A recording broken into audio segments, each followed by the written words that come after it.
we're going to look at Gothic architecture in Italy.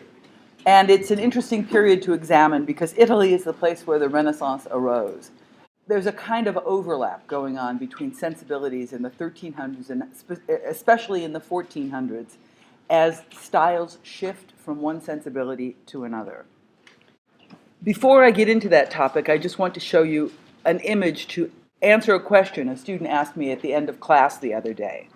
And the question was something to the effect of, what's the surface in between the vaults? If this is a rib structure that we have in Gothic architecture, what is the material between the ribs? And how is that structural? And how does that keep the weather out? And how does that deal with snow loads and so forth? And that's a really good question because if we're familiar with Roman vaulted examples, like, say, the Pantheon, there's a masonry vaulted structure that also provides the roof of the building. It's a kind of continuous thick membrane. And a different sort of thing is going on in Gothic architecture. This section through Amiens Cathedral shows us that there's actually a kind of sneaky thing going on. There's a timber truss up here, and hanging from the timber truss is the stone vault. So the stone vault provides structure and supports the walls, but there's also this other kind of, let's call it roof, to use a technical architectural word that you're perhaps familiar with, that works in tandem with the stone vault to support it, and that also provides the membrane that keeps the weather out. So it's a little bit of a composite structure. The stuff that goes on in between the vaults tends to be a kind of masonry shell. It might be a kind of basket weave of bricks so that they become self-bracing, or something like that. Or of stones, so that if you lock them in together in a certain basket weave pattern, they will lock together and stay put. Now we're going to talk about Gothic in Italy. And before I start talking about Italy, I'll talk about a city that's really not very Italian at all, Venice. And you snicker and think, Venice is 100% Italian. It's in Italy. But historically, Venice is really detached from Italy proper. It was not a Roman town. It does not have the detritus of Roman ruins scattered around. It does not have remnants of a Roman town plan with Cardo and Decumanus. It does not have even, well, land. Venice is this mush. It's this swamp where one small point of Venice created a bit of high ground, riva alta, high ground, and at that point the Rialto Bridge, which is the original bridge in Venice and the only bridge in Venice until the 1800s, when the Austrians took over the city and said, this is crazy, we need at least one more bridge, and so they built one. So if Venice wasn't quite Italian in the Renaissance, what was Venice? And the answer is Venice was a port. Venice was an island, Venice was a port, Venice was a great shipbuilding city and rope-making city and maritime power. And as a trading center, Venice had ties with the rest of the world, and particularly Venice had ties across the Adriatic to the Eastern Empire, to Constantinople, to Greece, to Turkey, to all of these other places. This is a painting by Gentile Bellini, relic of the True Cross being carried in a procession through San Marco. I just want you to compare these two scenes. This is the Piazza San Marco, and we remember the Byzantine domes when we were talking about Byzantine architecture, the quincunx plan, the Byzantine dome, an attitude toward material as mosaic encrusted luminous surface rather than something that expresses its tectonic properties. Here's another painting by Bellini of this cycle of St. Mark paintings, and this is St. Mark preaching in Alexandria. If you compare Alexandria to Venice, at least in Bellini's mind, they're not so different. And quite a lot of what counts as Venetian architecture is inspired from the East. Already the St. Mark's Basilica is an Eastern church. Its plan typology is Eastern rather than Western. It's not a longitudinal basilica, it's a centralized quincunx. And this attitude towards surface and flatness that we see at St. Mark's Basilica seems to be something that is likewise inspired by Eastern examples. Whether or not Alexandria ever looked like this or not, who knows? Looks a lot like St. Mark's, though. These are paintings of two powerful figures done by Gentile Bellini. two guys who were hanging out in Venice back in the 1480s, more or less.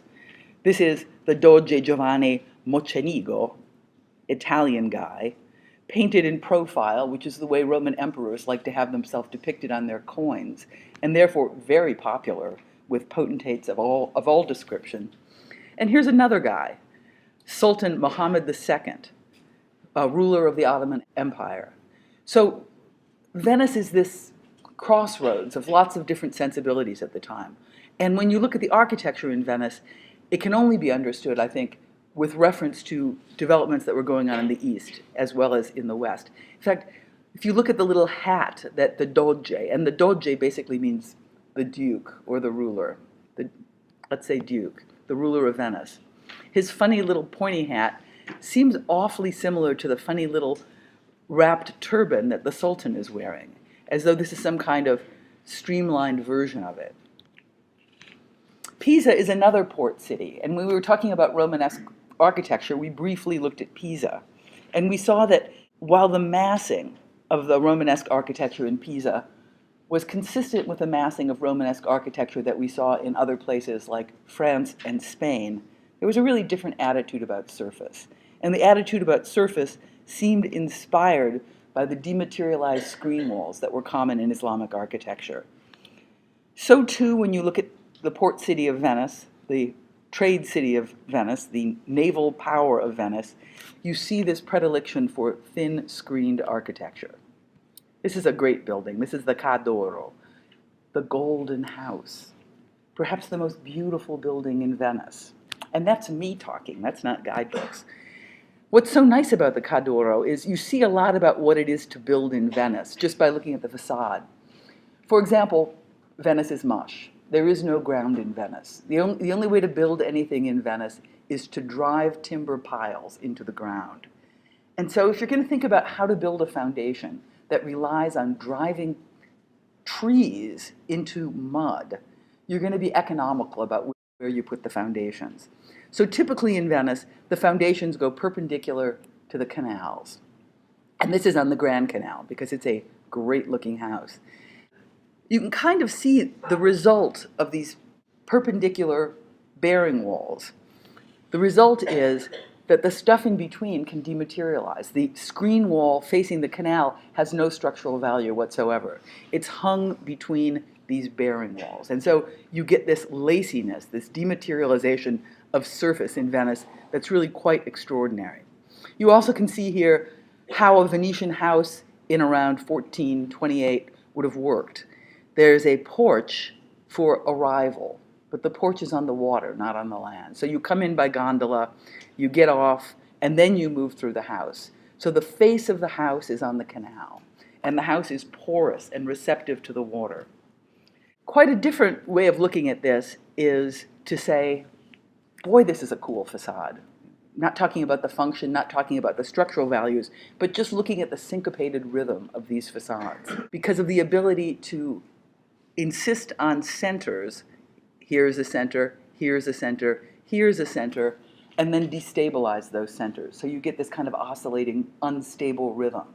You get local symmetries that dissolve and reconstitute themselves as more complex global symmetries. So matchy, matchy, woo, there's the middle now. Matchy, matchy, woo, there's the middle now. And the facade constantly does that to you. But on other levels, I think it's important to think of this as just thin as paper. Of course, it's brick. It's not really thin as paper. Thin as paper and hung. And notice the characteristic way that the Venetian facade meets the sky with these little crenellated elements popping up that seem to take the notion of Gothic people like Pointy to a new dematerialized extreme. That the building becomes truly almost like a fringe as it meets the sky, somehow taking the way it meets the water and stylizing it so that there can be this equal unwrapping of lightness on both sides. Ca' d'Oro, Ca' d'Oro, really beautiful. Look at how it transforms not simply left to right in terms of its rhythms, but top to bottom in terms of its rhythms and its densities. Great building. Probably the most famous Venetian Gothic building is the Doge's Palace. And the Doge, we already said, is the Duke, the big ruler. Who's been to Venice? Good. You saw this, I'm sure. If you didn't see this, you were drunk the whole time, because there's no way, there's no way not to see this. It's right next to St. Mark's Basilica. But it's a really odd-looking building. It's so much part of the canon of things that we see when we go to Italy, it's hard to see how odd it is. But if you just think about gravity and the weight of materials, it's an odd-looking building. We have something up here that looks like fairly massive wall. And then we have this spindly stuff down below and this spindly stuff up above.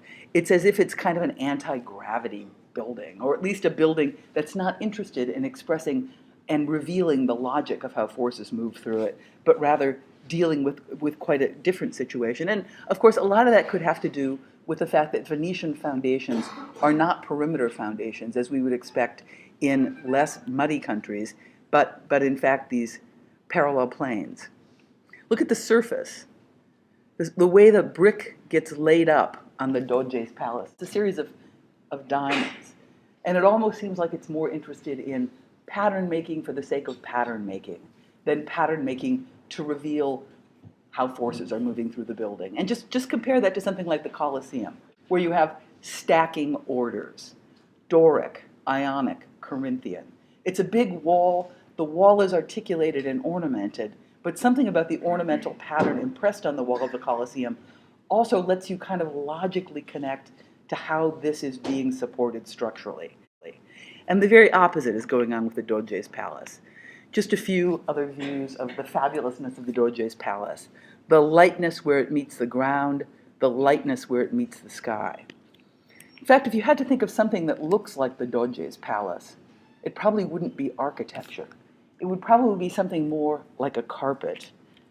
And even the fringe of a carpet makes you think about the lightness of how it meets the ground, the lightness of how it meets the sky. This unraveling of the solid plane of surface as it comes to its perimeter condition is very much like a textile.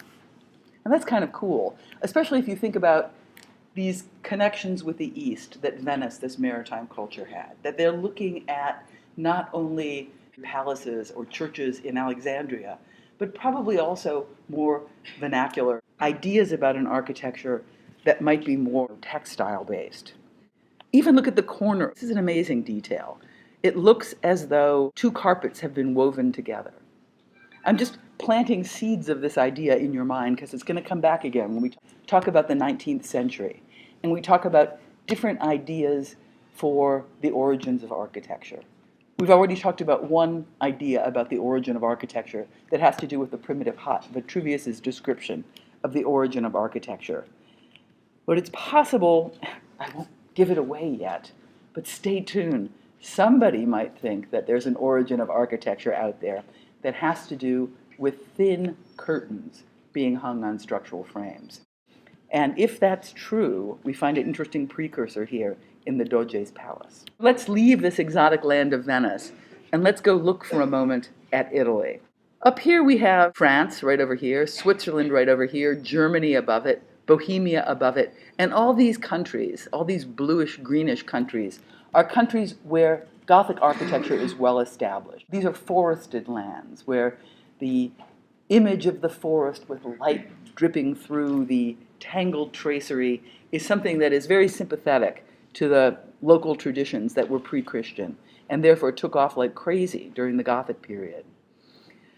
The cities we see here, Rome, Siena, Florence, are a little bit more removed than Milan from this edge of Gothic. And the map that we have here shows you the political divisions of Italy during a period of about 1300 to 1360, which is the time we're going to be talking about. Milan up here is in Lombardy. The yellow stuff is the area around Florence. The pinkish stuff is the area around Siena. The brownish stuff is the area around Pisa. And all of this stuff constitutes Tuscany as we know it now. But Pisa, Siena, and Florence were at each other's throats throughout this period, hating each other like crazy. And papal states are purple. Papal states expand and contract depending on who's the pope. If any of you have watched the miniseries The Borgias on TV, it's about a pope who's operating in around 1400, and he's busy mounting armies to acquire more land for the papacy. Let's look for a moment at what counts as Gothic in Italy. This is the Basilica of San Francesco in Assisi. This counts as Gothic in Italy. And you have to say, oh, you got to be kidding. And you would say that because you know that this is a wall architecture. This is not a skeletal architecture. Okay, you've got a rose window, but what else have you got? Well, I guess you have 3 doors, but not very well orchestrated. I mean, this is really a planar surface. Likewise, the interior is ribbed and pointed, but the windows are punched. It's as though there are these national tastes, there are these sensibilities, there are lines that you can't cross from one culture to the other. And the Italians could never much get into the radical dematerialization of the building envelope.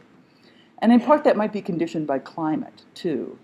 Like if you're in the north, there's something great about opening up the envelope of the building and introducing light in. If you're in the south, you really want to protect yourself from the light and keep the building envelope more tightly closed up together. But it is still primarily a wall architecture. And it's sort of great that it's a wall architecture because the walls are covered with frescoes by people like Giotto and Cimabue and other great masters. But the windows are punched. The fenestration means system of putting windows in a wall. The fenestration does not extend from structural bay to structural bay as it did in examples we had seen elsewhere. But San Francesco is interesting because this is a church in honor of St. Francis of Assisi. And St. Francis lived only a few decades before the church was consecrated. And I don't know if you're familiar with the story of St. Francis, but St. Francis was kind of a naturalist. He talked to the birds, he loved the animals, he loved nature. And that's a real shift in sensibility, this idea that there's something in the world that you can contemplate and that will lead you toward a spiritual truth. And as we move forward in time in the early Renaissance, we'll see that there's a stronger and stronger and stronger engagement with the world, with nature, with looking at things. And St. Francis establishes a precedent for that.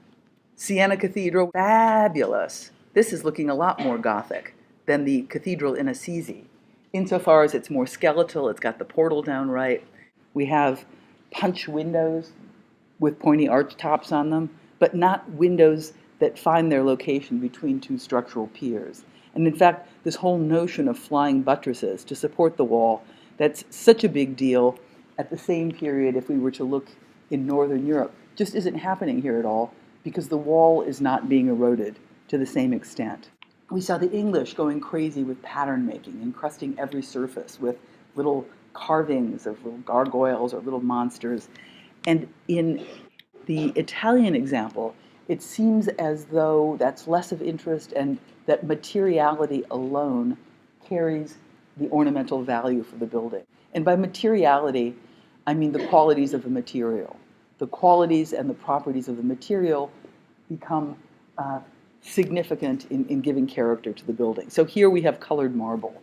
We have sort of greenish gray marble and white travertine that creates pattern, breaks down the scale of the surface, but doesn't do so through the addition of ornamental glop, but just through the natural characteristics of the building. Exactly mirroring the case of the cathedral towns in France, these towns in Italy were also, at the same period, trying to outdo each other with the scale of their cathedrals, and they were incredibly ambitious. If you were to go to Siena today, you would see a plan that looks a little bit like this, and you would say, beautiful courtyard, beautiful church. But in fact, beautiful courtyard was originally laid out to be the nave of the church, and they just couldn't get it done. And why couldn't they build it? To me, a more useful question is how could they build any of these churches? How is it possible to find the resources and the interest and the effort to build any of these churches? But in the case of a church like Siena, it started pretty late. During this period of time, there were periodic Black Plague episodes that would hit the urban centers particularly hard. So much so that I think 1/3 to half the population of Europe was done away with during various attacks of the plague, the bubonic plague. And the plague came really from rats coming in from the east. We had these crusader ships coming in all the time. We had these trading missions coming in all the time to the ports, and therefore the rats came with them and the plague spread.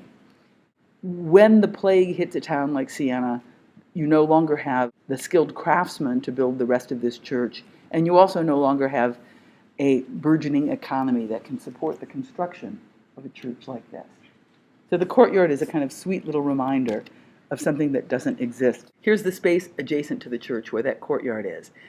And it's worth looking at the medieval fabric of a town like Siena and to see how these churches begin to restructure the space around them. You know, we're used to living in Ohio, where everything is gridded. Grid, grid, grid, grid, grid. Put your building on a block, and you will have streets surrounding it equally on both sides. Here, put your building on a hill and let the city organize the space around it. It becomes like, I don't know, a magnet that begins to restructure the space of the city in interesting ways. Just one more Gothic cathedral. These are not fabulously interesting from a theoretical point of view, but they're beautiful churches. This is the cathedral in Orvieto, more or less halfway between Florence and Rome. It's a good example, I think, of all of the aspirations of Gothic being realized in their most complete form in an Italian church. So what Reims and Amiens are to French Gothic, what Salisbury is to English Gothic, Orvieto is to Italian Gothic. But even so, if you look at this thing, you would have to say there's a really different attitude towards surface and ornament and wall. Even Orvieto is primarily a wall architecture. We see the surface is encrusted with paint and this kind of characteristic Tuscan striping, although it's not quite in Tuscany, it's close to Tuscany, and so forth, and lots of paintings on the wall. So here's Orvieto, and just looking at the section and looking at the plan makes you realize this is a really different conception of Gothic than the conception of Gothic we had in the northerly examples that we had looked at earlier. For one thing, the aisles are as tall as the nave, and that's a bit surprising. And for another thing, these windows are just punched. Just couldn't get it right. So look at the plan. Here's Amiens, and here's Orvieto. And Amiens is just perfect in its caginess and its skeletal nature. Anytime you have a window in Amiens, it represents the place where the structure is absent. Here, you have these little punches, little punches, little punches. And the same is true of the section. The section here has a few buttresses, but the buttresses are fairly modest in the way they work because the wall is still intact. Look at Amiens by contrast. The most amazing, whoops, let me just move beyond that. Yeah, I just want to talk about, okay. Excuse me, because my computer crashed right before, so certain slides are not where I thought they were. The most interesting, I think, and the most transitional of the Gothic cathedrals in Italy is the Milan Cathedral. Part of that is because the Milan Cathedral was begun in 1392. And we can say that by 1420, Italy was already in the Renaissance. So we don't have such a lot of time to get this big, hulking thing built. So foundations get put in, the church gets initiated, and in fact, to build it, they bring in a Bohemian master mason, Peter Parler, who had built lots of churches in the Czech Republic, area then known as Bohemia, and in Germany. And we saw that there's this real longing for the vertical in Northern Gothic. And in Italy, there is this sense of human scale that comes down from a familiarity with classicism, with the embodiment of the human figure in the classical orders, that makes this kind of verticality nerve-wracking, or at least it's possible to say that. I'd like you for a moment to look at the Milan Cathedral and tell me if you think it looks good or bad, or normal or wacky, or what things you see about it that are eccentric or predictable. Does anybody have a read? You can say, this is the best one we've seen so far. It's the pointiest, because it is. Look, here's the shoe to prove that pointiness is happening everywhere you look almost. But what's odd about this? Yes. Okay. Yeah. She said, it's surprising because on the other Gothic cathedrals that we looked at, including things like Orvieto and Siena, Italian models, there are two towers establishing a strong vertical into which the body of the church is bracketed. Yes? Okay, it looks like there are 5 portals, so maybe there are 2 aisles on each side. Spreads it out horizontally more. It's not unheard of to have 2 aisles. We saw that in a lot of the pilgrimage churches we looked at. But still, it does tend to diminish the verticality and emphasize the horizontality. Yes? The proportion of width to height is not what we're used to. Even in Orvieto, an Italian model, the proportion of width to height usually favors height, usually stretches toward the vertical. So this thing is not quite doing that. Good. What else?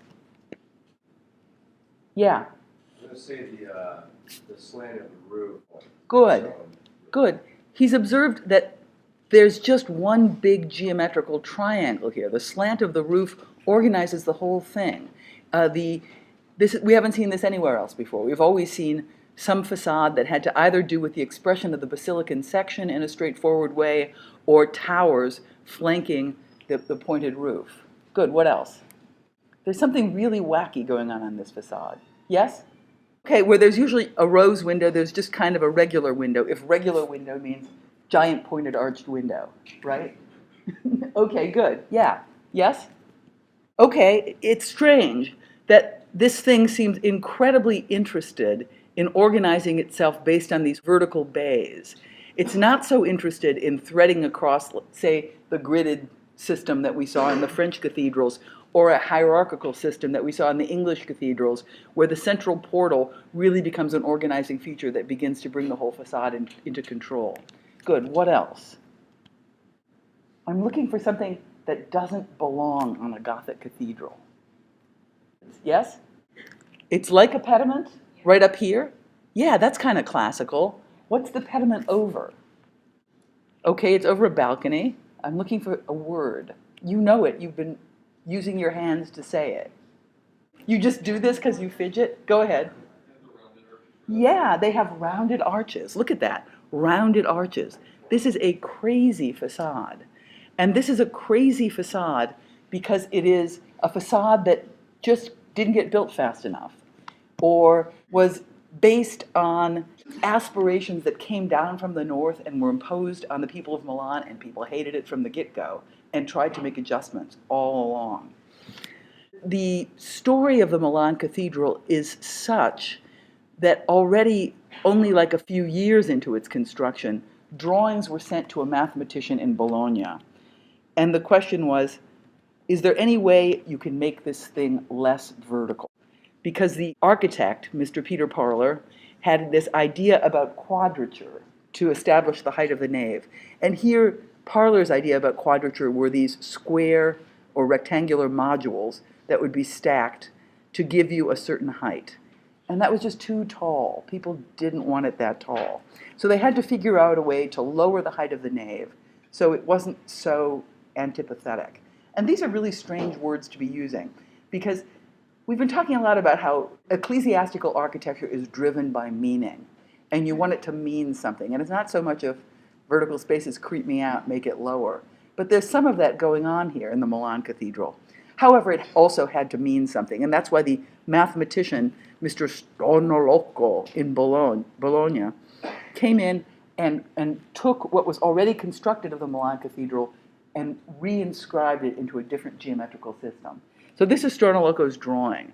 And I guess if you had a compass and a 60-degree triangle, you could be the best mathematician in Italy, because it seems like what he did was just superimpose these other geometries on top of the cathedral. So to a certain extent, he's got this big old triangulation system going on, but then at a certain point, he flips it and moves from the 60-degree triangle to the 3-4-5 triangle, that famous triangle that gives you a right angle using simple whole numbers. So instead of putting the top of the nave way up here, by flipping his triangles, he gets the top of the nave down here. And this is considered to be super duper, because it is verifiable with numbers that resonate with the order of the cosmos. It's not an arbitrary decision, it's a decision locked into mathematics. And the fact that he was able to superimpose circles and other kinds of geometrical figures just makes it more meaningful.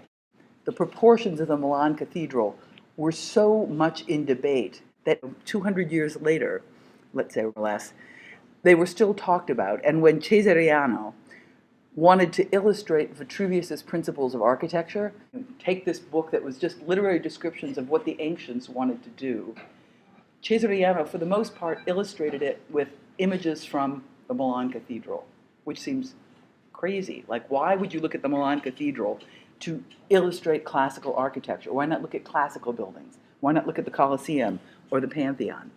And that has to do with the fact that for Cesariano, the important things in the Milan Cathedral were these precise proportions. And we remember the kinds of things Cesariano would talk about, things like proportion, things like symmetry, things like beautiful rhythm. And the mathematical logic that had been assigned to the Milan Cathedral seemed to give it those kinds of properties. So this is one of the drawings, sort of fabulous drawings from Cesariano's treatise showing you what the Milan Cathedral looked like. This is Cesariano's plan of the Milan Cathedral.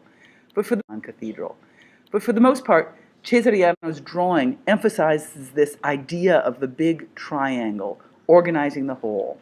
He's using quadrature from the Peter Parler scheme, the Czech master mason, and triangulation that gets superimposed by the Bolognese mathematician. So, looking great. Of course, these drawings that Cesariano does are not really descriptive of the Milan Cathedral because the Milan Cathedral stalled. They didn't get much of it built. They got it built more or less to here, and then they kind of ran out of steam. And so no facade at all. They kind of built the vaulting. So the section is kind of right, but the facade stalled for years and years and years. So here's what the interior looks like, and here's what the exterior looks like. You might say, well, this is pretty good. There's a nice agreement between a Gothic interior and a Gothic exterior. And certainly that's true, but it's the weirdest Gothic exterior ever, because the Gothic exterior didn't actually get constructed until around 1800. It got constructed because Napoleon took over Milan and put basically a gun to the head of the bishop and said, if this is going to be my town, the church is going to have a facade. So how did they come up with a facade? This is just Cesariano's fabulous looking drawing of the Vitruvian man over here. These are Cesariano's drawings of the orders. When Cesariano is looking at the Milan Cathedral to illustrate the principles of Vitruvius, these are the things he's looking at. Symmetry, which literally means like measure. Concinquitas, which means agreement of parts to the whole, including interior and exterior. Eurythmics, which means beautiful relationships or beautiful rhythms. Decorum, which means the appropriateness of a building and building materials and embellishments to the task, and proportion. So Milan Cathedral seemed to have all of these things going on.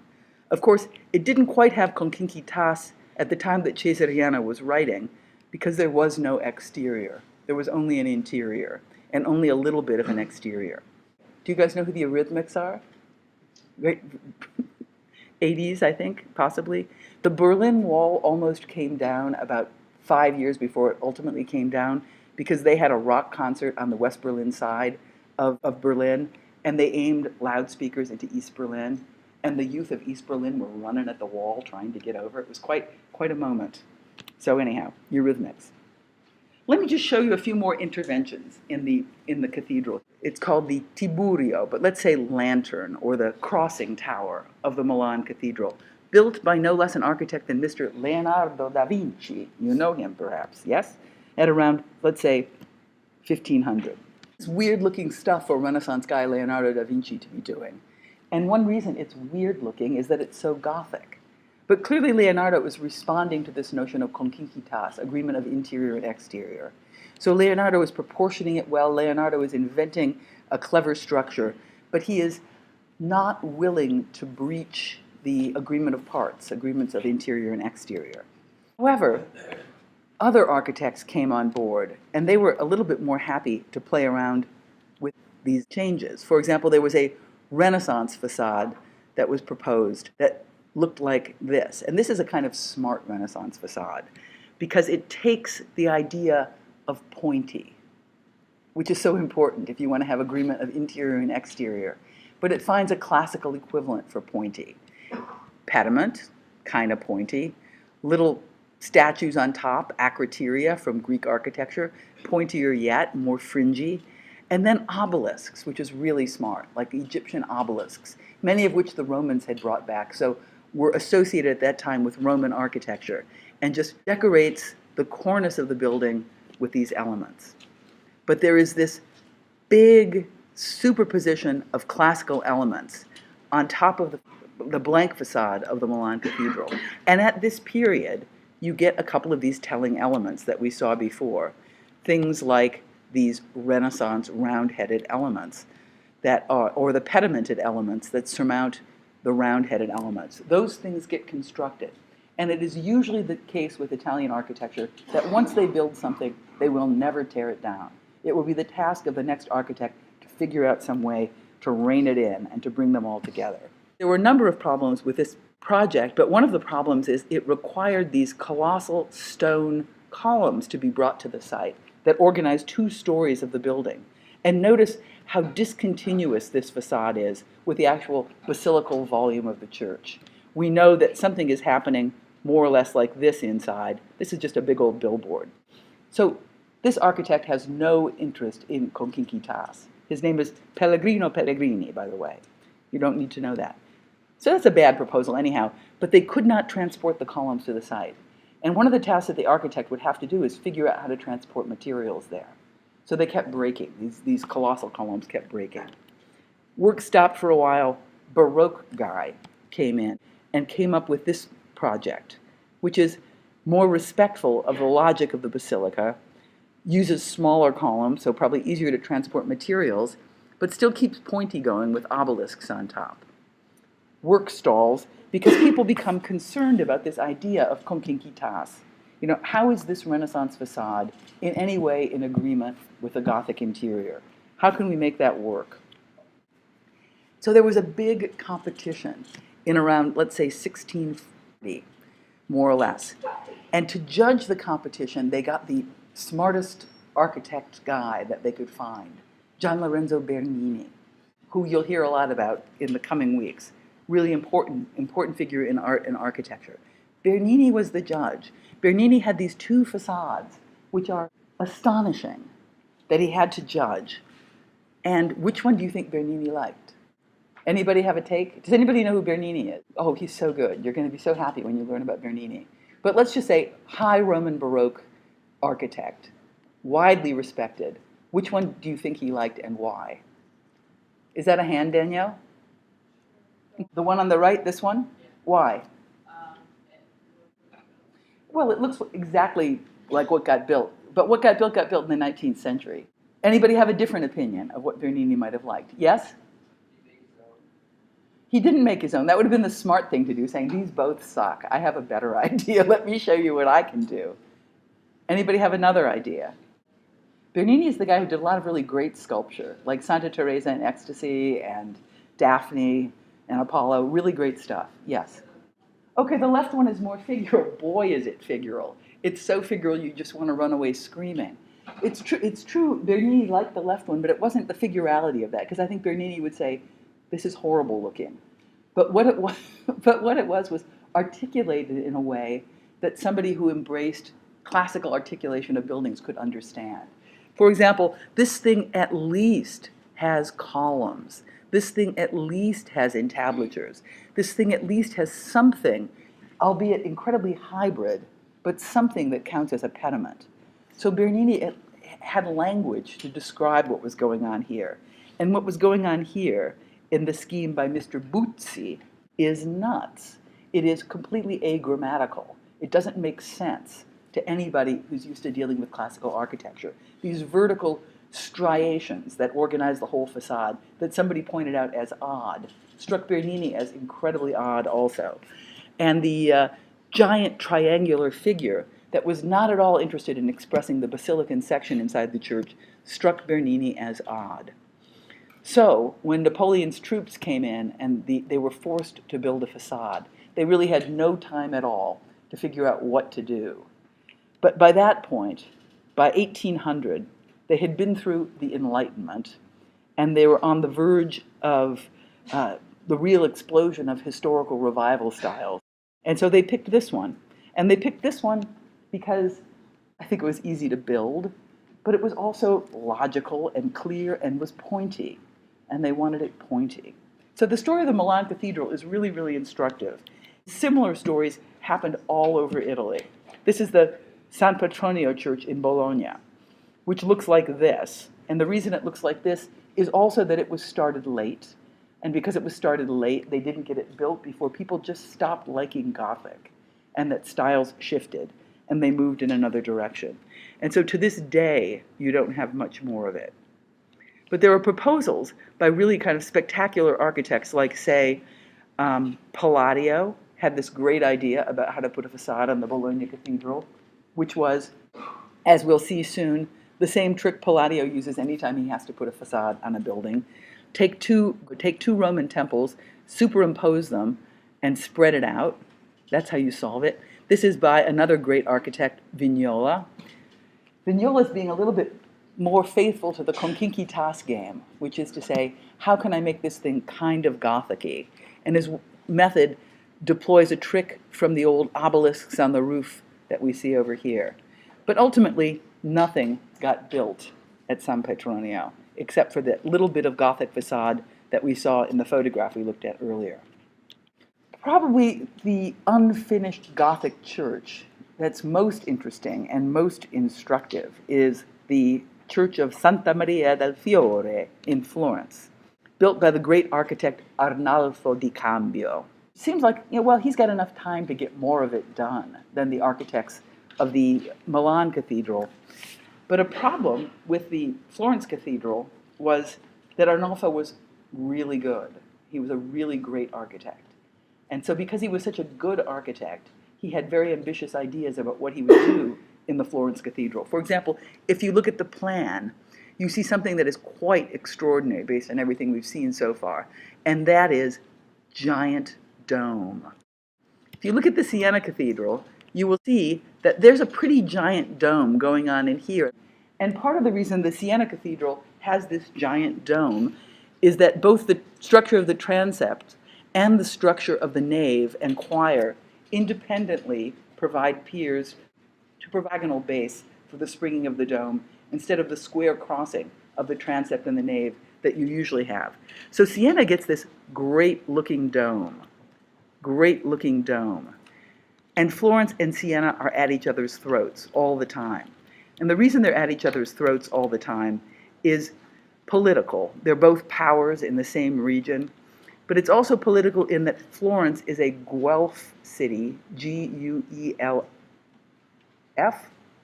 and Siena is a Ghibelline city, Ghibelline. I'll write them next time. And the Guelphs are faithful to the papacy, and the Ghibellines are faithful to the royalty. And so there's a kind of deep political rift throughout Tuscany between Guelphs and Ghibellines.